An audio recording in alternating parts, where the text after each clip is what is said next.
Today, we talk to the King and Constantine. Let's get started. Sir, I will live with perseverance in the spirit of Taekwondo, courtesy for fellow students, integrity within myself, and to become a black belt leader. Welcome to the ATA Nation Podcast. Ladies and gentlemen, instructors, students, parents, athletes, masters, grandmasters of ATA Nation, welcome to the ATA Nation Podcast. My name is Senior Master Zach Hayden, and I am your host for the show. This is episode 138. Can you believe that? 138. And this year, 2025, we've been doing bi-weekly episodes. I'm calling them fortnightly episodes, not like the game. I think we need to bring back the British term fortnight, not the game. And that's because we've been also partnering with ATA and doing a exclusive podcast for our ATA licensees. Oh, it's such a cool podcast. We've been doing a live video show. It's so much fun. But we have had to go to fortnightly, bi-weekly for this podcast. But here's the thing. If you noticed last episode, we have partnered with the junior brand ambassadors to help highlight these athletes of the week. We got connected with them, and we're a little behind. So to catch up and help highlight the athletes that we've already been highlighting on social media, we're going to do these episodes this week. This is the second episode this week. So you're getting 2 ATA Nation podcast episodes in 1 week. Perfect to listen to and be inspired by on your way to your next tournament or training. And then next week, we're going to have 2 episodes as well. Then we'll be caught up, and we'll be doing weekly episodes for a while to help you get to see interviews with these athletes. They're just a little longer than those social media highlights. So we're excited about it. We really want to thank the junior brand ambassadors for the time they've put into this. I want to thank the athletes of the week for submitting to become an athlete, and of course, for inspiring ATA Nation. So we're going to get started right now with our first athlete of the week this week. Special guest interview.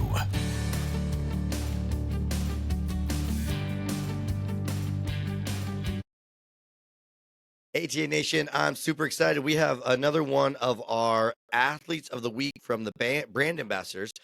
They've been picking these athletes of the week, and we've got one with us today. This is Mr. King Mario. How's it going today? It's going good. Excellent. Well, before, I got a couple of questions for you. Tell us first, where do you train? Who's your instructor? And what's your rank? I train at World Class Martial Arts in Henderson, Nevada, and my instructors are Miss Master Church and Chief Master Church. Very cool. They are some awesome instructors out there. What's your favorite part of being out there at the world class and with the churches? My favorite part, I really don't know my favorite part, but it's really all fun. of it, right? It's all awesome. So we were just talking before we click record about your favorite thing to do at tournaments. So what is your favorite? Like, are you a sparring guy, an extreme guy, a weapons guy? What's your favorite thing? Extreme. Extreme, yeah, I love it. Hey, I don't know. I didn't ask you this beforehand, so I should have asked you before we started. But have you been to one of those ATA Max gatherings down in Little Rock? Yeah. Yeah. Did you go to the one we just had just recently? No. Not this year. Couldn't make it. No problem. I got you. It's a pretty good event. So extreme. What is it about extreme that you like to do? Is it the flips, the tricks? Is it the screaming and yelling? Is it the getting to be creative on your own? What do you love? I like the flips and tricks that I learn every time. That's awesome. I love it. Hey, what got you started in martial arts? Did mom and dad just be like, "Hey, I'm dragging you into this place," or did you watch something on TV and you were like, "Hey, I want to be a ninja like these guys"? What got you started in martial arts? I started when I was 3 years old. I was very shy and I didn't know how to make friends, so my mom decided to put me in Taekwondo. She thought it would help me with social skills and making new friends. And how has that gone? Has it helped some? Yeah, it has. I make friends. All It's the easy time at to make tournaments, I'm friends now. sure. Yeah. What rank are you now? I forgot to ask. I'm black belt. Excellent. Very cool. You got some goals for becoming like a world champ, grandmaster. What kind of goals you got out there? I'm trying to at least get 6 world champs. Nice. Awesome. Have you gotten world champs already? No. Not yet. Not yet. Okay. 6 world champs. That's a pretty awesome goal. I like that, man. Okay. One of the things we like to talk about when we're, these martial artists, what's it mean to you to be one of these athletes that's going beyond the belt? What's it mean to go beyond the belt to you? Being an athlete beyond the belt means to me being inspirational and helping others as others have helped me. Oh, I love that. Being inspirational. That's really great. And how cool was it to be picked as one of these athletes of the week to see your stuff on Instagram and all over by the brand ambassadors? What do you think of that? I think it's pretty cool, Yeah, awesome. pretty Uh, fun. yeah, uh, I think it is awesome to see people like you highlighted out there. We have so many amazing athletes and people going beyond the belt in ATA, and it's great. We've got these awesome brand ambassadors, but having them highlight you guys, more students out there, I think is just super awesome. So, hey, King Mario, we love having you as part of ATA Nation. Thanks so much for being an awesome student out there, an awesome competitor, and keep inspiring people. Okay? Thank you, sir. King Mario, what an epic name. Such an inspiration. We'll love to see these athletes across the country. Let's go now to our first adult athlete that was featured by the junior brand ambassadors. Here it is. ATA Nation, we are back with another awesome ATA athlete. How are you today, ma'am? Hello, sir. I am good. How are you? Awesome. Can you introduce yourself? Tell us where you're from, who you train with, and what rank you are. Okay, great. I am Jamie Constantine. I live in Trinity, Florida, and I train at Elite 360 Studio with Chief Master Rodriguez and Senior Master Warnes. And if I can, today, when we're recording this, is actually Senior Master Warnes' birthday. So I just wanted to say happy birthday to her, and I'm so grateful to train under her leadership. Yes, yes. Happy birthday. I saw that today. That's awesome. And what's your rank? I am currently brown belt and I will be testing very soon coming up. I think it's this week because I'm leaving out Ooh. of town. But I will be testing for my red belt. Nice. Well, congratulations. Thank you. I think, if I'm not mistaken, you might be the lowest rank. Not that that's a bad thing, but athlete that they have highlighted so far is, if I'm not mistaken. So congratulations. That's pretty awesome, though. Thank you. I'm honored. Yeah. So what? First of all, how'd you get into martial arts? So I like to make short stories long, so I'll try to do this, make a long story short if I could. It really began, I would say, like in 2020, like around COVID time, Mhm. right? Quarantine is kind of like the Yep. launch of TikTok. I love social media, obviously, so I'm scrolling and I came across a video, and I'm sure a lot of people have seen this martial artist out there, and it was this young, gorgeous woman by a waterfall doing a jump round kick, or it was a Mhm. jump kick, Mhm. breaking a board. And when I saw that video, something instantly, like I never really had a desire, honestly, like for my entire life to truly be a martial artist. But some reason I saw this video, I'm like, super cool, looks exciting, she looks amazing. And I'm like, I want to do that. I want to join martial arts. I want to become a martial artist. And I ended up talking to my husband about it. I talked to some of the gentlemen that I worked out with at the gym. They owned martial arts studios locally. And I let them know, I'm like, I want to be a martial artist. And there was one guy that said, I'll tell you the same thing that I told my wife, something that she's interested in. Maybe you could take like a kickboxing class or something. And I was like, no, I don't want to do it necessarily just for fitness. And I don't want to take a kickboxing class. I want to genuinely be a martial artist. There is something in me that was just saying, I wanted to do something cool. In my mind, I thought that was super cool. And I wanted to see what that lifestyle would be like. Um, Yes.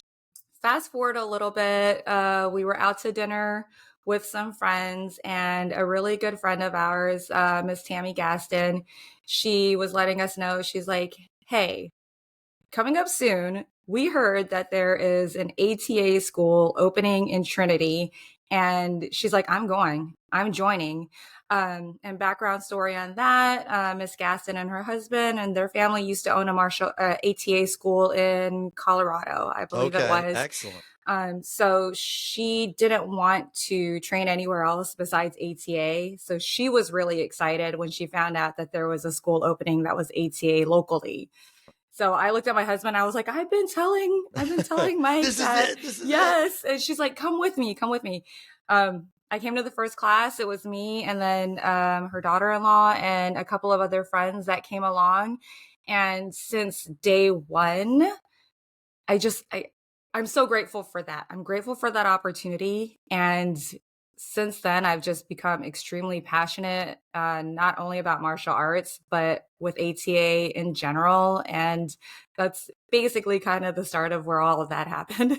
So for you, that idea of being a martial artist, not just playing it by kickboxing or whatever that way and doing your little, they do the fitness kickboxing, which is just like, whatever, I'm kicking and punching to burn some calories.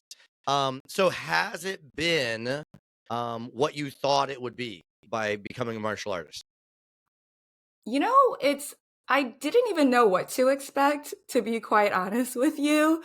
But I guess when I kind of look back at it, in reality, it's really not what I expected, Mm, because I thought, number one, I thought it would be unattainable. And that was just me realistically starting this. And I'll tell everybody my age right now. I'll be 46 coming up in June, I think, if I do the math right. And just starting martial arts, just a couple of years ago, I didn't know if that was something that I was even capable of yeah. doing. So not necessarily knowing what my expectations were, I thought it was going to be super hard because I thought it was going to be like super ninja like, and but pleasantly surprised in the aspect that I've learned so much about the sport in general. Mm-hmm. And then I've learned a lot about myself and just learning the process of what it does take to be a true martial artist. There's so many different levels and there's just so many different parts of being a martial artist that Yeah. I'm just pleasantly surprised at how much of a great experience it's been so far, and the things that I've learned, which I never thought that I could do physically, mentally, um, all of that. So it's kind of like, I guess, exceeded expectations that I never really knew that I had, if that makes any sense. That's awesome. Yeah, for sure. Now, have you been an athlete in other ways? You were talking before that you did working out and stuff. Are there other sports that you had played in the past? So no, I never really considered myself an athletic person, which is super funny because I never consider myself to be coordinated. And honestly, it's kind of like that self-confidence thing because I never felt confident enough to be in sports, as a Mm, kid or as a teenager. My parents never really placed me in that sort of thing. I did maybe like one season of volleyball at some point. I was kind of like a bench warmer, but I kind of helped out here and there. I did 1 year of cheerleading, but never anything super athletic just other than working out at the gym and yeah. just kind of staying in shape. in 2014, I did compete in my very first and only NPC bikini competition. That helped me with my mindset with certain things in different ways. Yeah. But still, it's just a lot different as far as athletic abilities are concerned. So what would you say, you're an adult who started martial arts, you didn't have an athletic background necessarily. There's a lot of moms that are listening, that are their kids do martial arts, or, other adults that are, just like, this is not for me. This is for a bunch of kids. What would you tell them to be like, hey, time to get on the mat? Yeah, it's definitely time to get on the mat because I always, whenever I share my journey or I share my story with someone, I want to show them that it's a reality. Like it's Yeah. totally attainable, it's totally achievable, regardless of how athletic you are, how much in shape you are.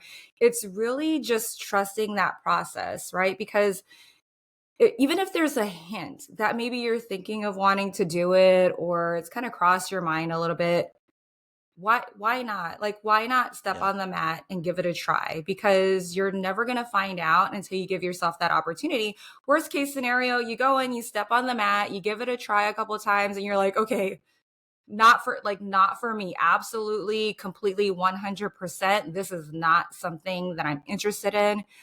But I can say, I mean, from experience and also from what I've seen with other moms and other women and adults that have joined our studio here in Trinity, that some of their intentions were either to do it with their kids, Mhm. right? To do something, their kid is doing martial arts and they're like, this will be a great time for us to spend time together.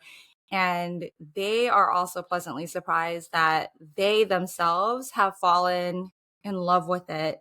And whether it was their intention to be a martial artist or not, just to have family time, my perspective and from what I've seen from my friends that are doing it, there's something that sparks within you. And then you start to see that, okay, I don't have to start where I'm seeing everybody else, Yes. right? Because I think that's what scares us a little bit is everybody watches somebody's journey. Hmm. Everybody's keeping an eye and being inspired by somebody.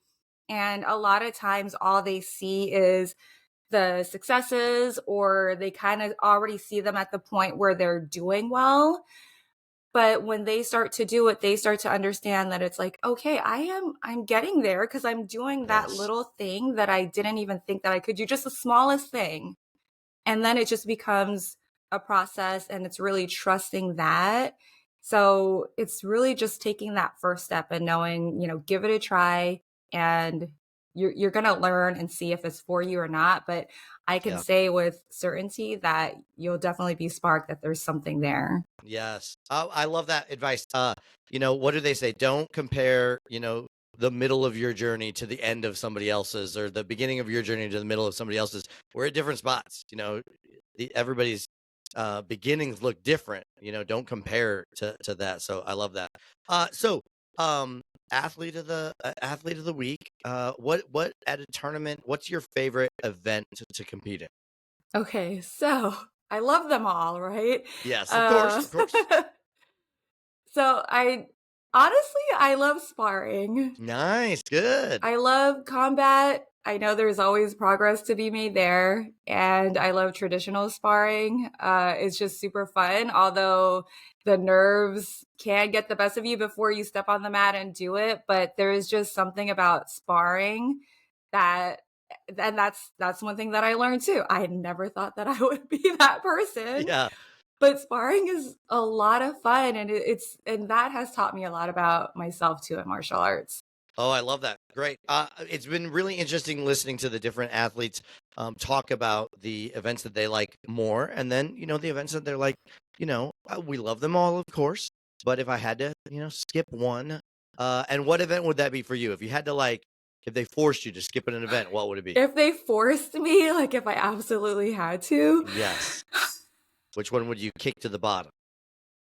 if we had to, which I wouldn't, but I would probably kick traditional forms to the bottom only because Okay. that is Okay. the one that gives me the biggest amount of anxiety, I think. It's all that memorization and making sure you do like I totally understand that. Yeah, for sure. I mean, it's that extremely creative. You mess up, who knows? You can add in, nobody knows the thing.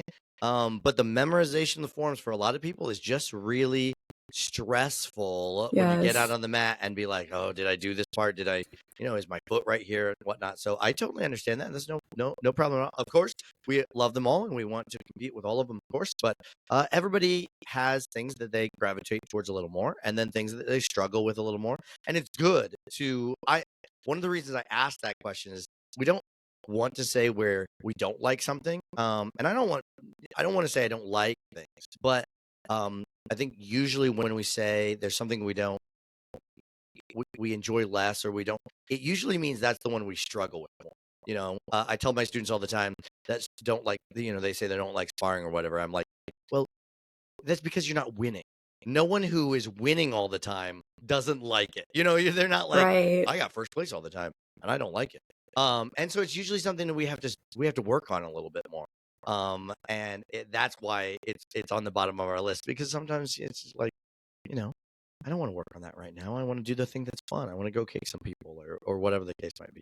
Yes, and being an adult martial artist starting so new, one of the things that I've learned is that I am an overthinker, and it has been pointed out to me, as I'm training on the mat and everything. And that's probably why maybe I picked traditional forms, is because I overthink it during training. I overthink it when I step on the mat to do my form, and then I overthink it after the tournament is done. But in a way, I do have gratitude in that sense, where then it gives me an opportunity to learn and grow from that. So Yep. it And is you're what not it getting is. away from traditional forms. I mean, Right. it's there to stay. You're gonna get better, no problem. Okay, real quick, what does it mean for you to be an athlete that goes beyond the belt? What's it mean? It means a lot to be an athlete that goes beyond the belt because, like I had said earlier, I never really thought that I was the athletic type. I never Yeah. really even thought that I was competitive in nature. And it's taught me a lot about myself, and it's taught me to believe in myself more. It's helped me grow in confidence off the mat.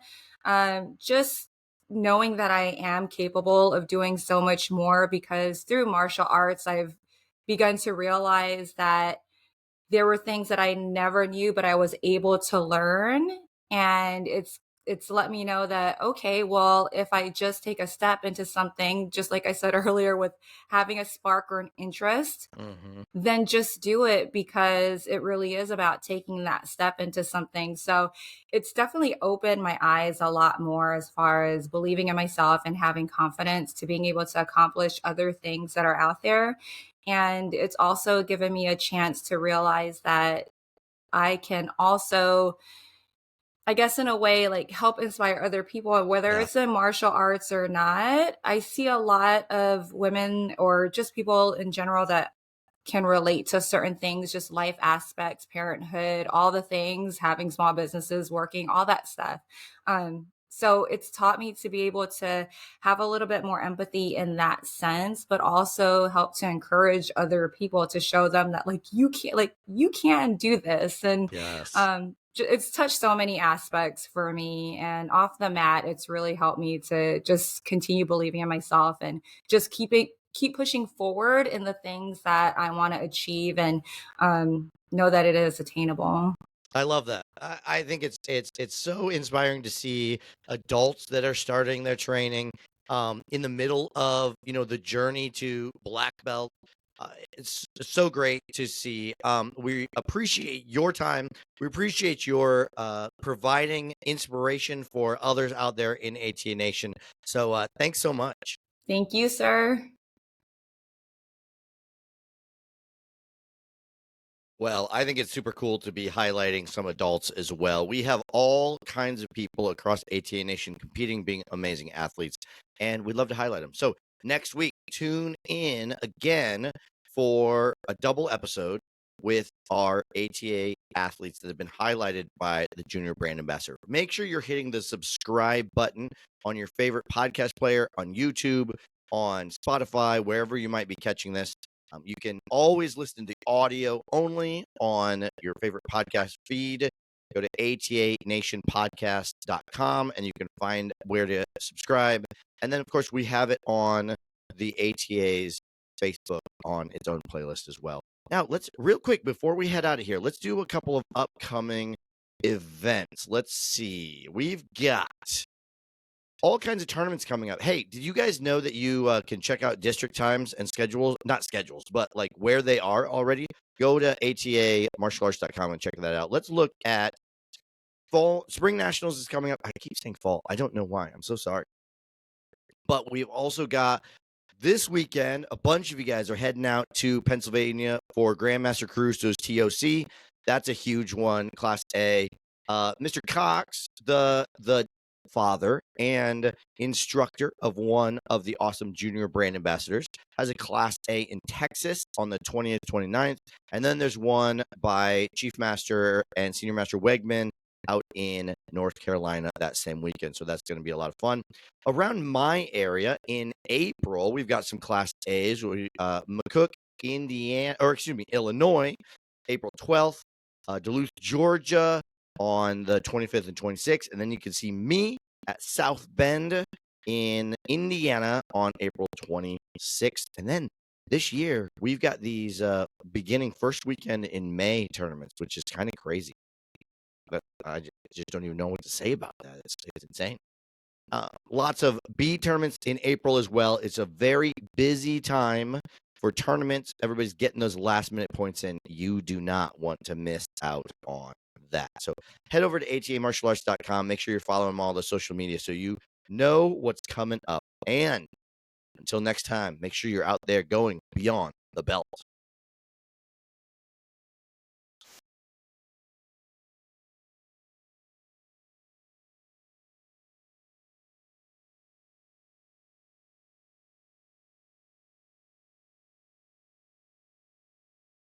Podcast doesn't give me really good data on who stays to the very end. Podcasts are a little harder to get that data. YouTube does, though. And you guys aren't staying for the secret part. I'm disappointed. You podcast people, good job. You guys are heroes. I love it. See you next week.